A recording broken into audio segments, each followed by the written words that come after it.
since we're a little sauced up, Dave's been drinking some 8% beer over here. I made some bad choices. 4 Narragansetts going on 5. I don't know what John's up to, but I believe I feel like they were ahead of me, so I drank some liquor just to catch up to these motherfuckers. Shot, which is great. So now we are going to redeem a movie, and I want to tell you guys something that's true about me. I grew up in the 90s, as at least one other person on this podcast did. And Will Smith was one of my favorite actors growing up. I don't care what you say. I mean, we all grew up in the 90s. Some of us just grew up a lot before the 90s. Some of us grew up a little quicker in the 90s than others. So I saw the first 2 Men in Blacks in theaters the weekend that they came out. I thought it was so cool. I still have images of Will putting his hands on the globe to get rid of his fingerprints, and he does the classic Will Smith yell. Whoa! Yeah, it's so good. Yeah. All of this movie, all of the lines. You know what the difference is between me and UK? I make this look good. Like, all of the lines. I love this movie. Vincent D'Onofrio, shout out to that first movie. We are talking about Men in Black. Vincent D'Onofrio. Vincent D'Onofrio was the highlight of that movie. But this redemption that we're going to be doing today is Men in Black International. Came out summer of 2019. Chris Hemsworth, Tessa Thompson, Kumail Nanjiani as a voice, F. Gary Gray, who directed the original Friday movie. He also did Straight Outta Compton. He's a very well-known director. He's directed Outkast music videos, directed it. Huge budget. Tanked at the box office. Well, not tanked, but it just didn't do well at the box office. Critically mixed. It's got 5.6% on IMDb. So we decided to give it a redemption. Who wants to go first? I'm going to go to John. You're going to just throw it at me like that? You're just going to just hit me with it? Dave, what do you think about this movie? I mean, there's a lot of good stuff in it. Like when they team up and like fight the main villain on the Bifrost. It's oh wait, that's Thor. Sorry, no, this was not a good. Yeah, Jake. Wait, was it good or not? I don't know. The people need to know, Dave. Was it good or not? It was good. It was good. It like let's get it. I feel like it was a decent Men in Black. I can't, again, it's like so many of these things we try to redeem. I can't really put my finger on what went wrong here. I think whenever that happens, it's just a glowing review, it's Dave. just glowing. Yeah. That is a handsomely lukewarm review you just gave.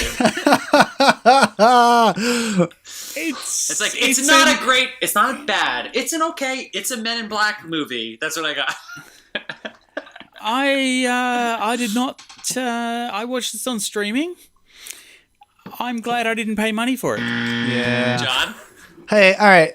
As we've done a couple times now, this was not as bad as I thought it was going to be. Considering nobody saw this fucking movie last year. Nobody saw this. I always saw it every time I would go to the theaters, and I wasn't like trying not to see it. But it was kind of one of those things where it was not high on my list, and I didn't know anyone who saw it. So I was not. There was no word of mouth coming back to me that hey, it's not so bad. So I didn't mind waiting until it got to where do we see it? HBO Go. Where do we watch that? It's on Stars. I saw it on Stars. It's on Stars. Yeah, that's where we saw it on Stars. It was first of all, it was not that bad. I was not a huge fan of Men in Black 3. Right, yeah. I thought it started getting pretty tired, and I thought this was at least as decent as Men in Black 3. Yeah. So I know Will is not in it, although I really like there's some giant there's some giant fucking paintings. This happens. Okay, I'm gonna clip this microphone. This happens to every fucking Will Smith movie. They resurrected Independence Day. Independence Day. Will Smith it's all of a sudden he's like no fucking way am I going to be in this movie. This movie looks terrible. But they were like, but we own your likeness from the first movie. So they put up posters from the first movie in these movies to basically be like, remember Will Smith? Not a fucking poster, dude. A giant impressionistic painting of that with him and Tommy Lee Jones like standing over the dead bug. I don't know. It's in that was a very specific anecdote. I'm sorry. You'll see it if you see it. You'll know what we're talking about. And that made me laugh. No, they know. There's a couple things. Go ahead. Yeah. There's a couple things that made me uncomfortable. You almost never get context for how tall Chris Hemsworth is in the Marvel movies. He is a monster. I am not used to anyone looking down on Liam Neeson.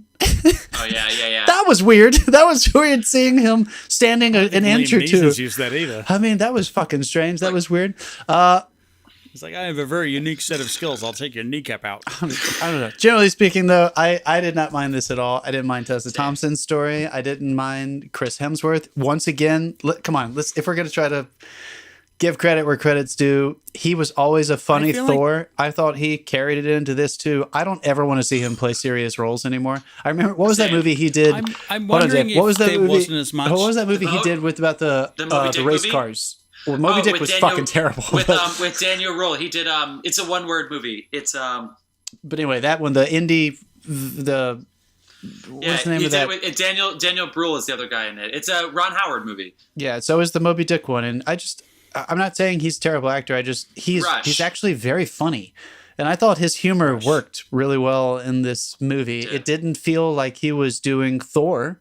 It felt like he was doing kind of his own thing. And let's be real, like, what are we expecting from the fourth Men in Black installment? I thought they both rose to the occasion just fine. I thought it was significant enough. It was specific enough. It was you didn't have to care about anything in this movie to enjoy it. Right. Is that accurate? That's a fair, actually. Right? That's a fair. The story's a little sloppy. I'm wondering if there wasn't as much directorial control over what was improvised. Because those two, you put them together, they love to improvise. And I'm wondering, did they just let them run loose? I don't know. Well, the one thing that always is tricky with movies like this that are CGI and otherworldly is I feel like the voiceover. They always get the voiceover actors who are great comedy people. So this is Kumail Nanjiani, who has a funny, I guess, character that is the voice, but it almost seems like you wish he could improvise. Dude, oh my god, I'm so glad you brought that up. Yeah. The worst part of this movie is that character. The writing is so bad of that character. Like, there's something funny where they're like, oh, my loyal queen, I bow my whatever to you. And then she's like, oh, I'm not a queen. And he goes, oh, it's too late. Both of you have to drink. It's just like... Jeff, I'm watching you. Just pick up the beer. Pick up your beer. All I wrote down... He's funny and... Ready? All I wrote down in my notes for this watch was, my first thing I wrote down was terrible intro to the Pawnee character. That first thing where he's like explaining his like after, because they all get killed. Or sorry, there's a spoiler alert. Before you meet Pawnee, his queen gets fucking killed. So he's this tiny little creature. When they come and meet him and he explains what happened and explains who he is, I completely left the movie. Like, everything I just said about how this movie is and how you don't have to care about anything, that was the only time, and every time he was on screen, I was like, how did a group of human beings not realize this wasn't making the movie better? I'm not saying it always made it worse. No,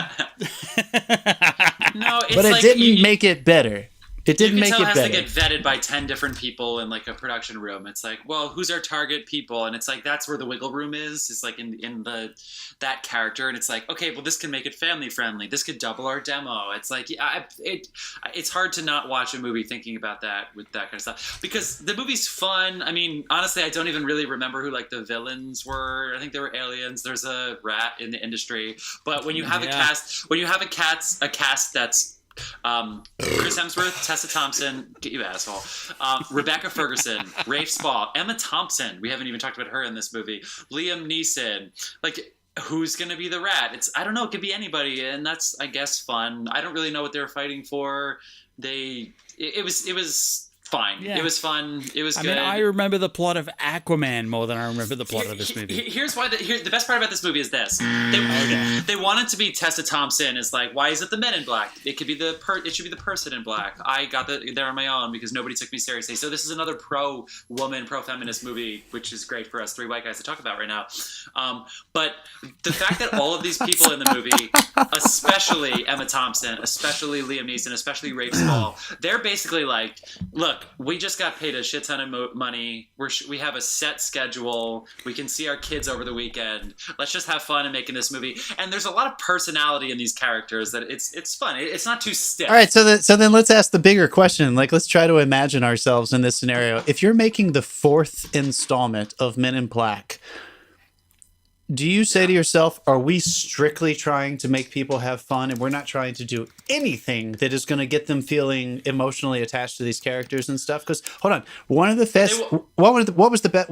why did we care about Tommy Lee's character? So he was super fucking charming. Of course, he was hilarious. Tommy Lee fucking Jones. He wasn't trying to be charming. They had great vulnerability as well, though. Like, yeah, but do you remember specifically what was he always doing when he was alone? Do you remember? In the first one? Yeah. He was looking at his wife that he had to leave, or the woman, not his wife, the girl he was bringing flowers to. So there was something. He eliminated her, Yeah, so there was something grounding emotionally. You kind of had a chance to get. It wasn't just about them kicking ass with sweet cricket guns and shit like that. Just hit the nail on the head with what was missing. I mean, that's what I'm asking. Aside, though, that's what I'm asking. Do you think that was missing? I mean, that aside, this was fun. Okay, I agree. You don't really feel for the okay, all right. Hold on. Ready? We're gonna get it. Over the world we're gonna get into this. It's popcorn. We're gonna get into this in weeks to come because the Fast and the Furious franchise will be on one of our matchups, and we will be talking about that. I think a lesson from the Fast and the Furious that Men in Black did not take was that Fast and the Furious never sacrificed an opportunity to make you care more about the characters. It never just went straight for fucking just the cars. They always continued to figure out a way to build the mythology of how important the family was to them. And they did that by showing something that was happening to the individuals. There was usually one or two they would focus on. This movie clearly wanted to have tons of fun, and they did. And we're sitting here saying it. Yeah, we had a good time. But this is the real test, isn't it? I don't give a shit if I see a sequel to this version. Do you? No. And you probably won't. And you probably won't, right? Okay. So it was fun enough, but I mean... But would you have... Isn't that the crux? Isn't that the thing that's really the defining thing? Yeah, I didn't care. Honestly, if the aliens took over the world at the end, I would have been fine. Which is a shame because they all did good work. That, you probably will. So, I had a good time. You're going to have a good time, but that might be... Let's... R.I.P. Men in Black. I don't know if we're going to see another one, honestly. Yeah. Like, I don't know if they gave you any reason to want to watch the next one. I mean, yeah.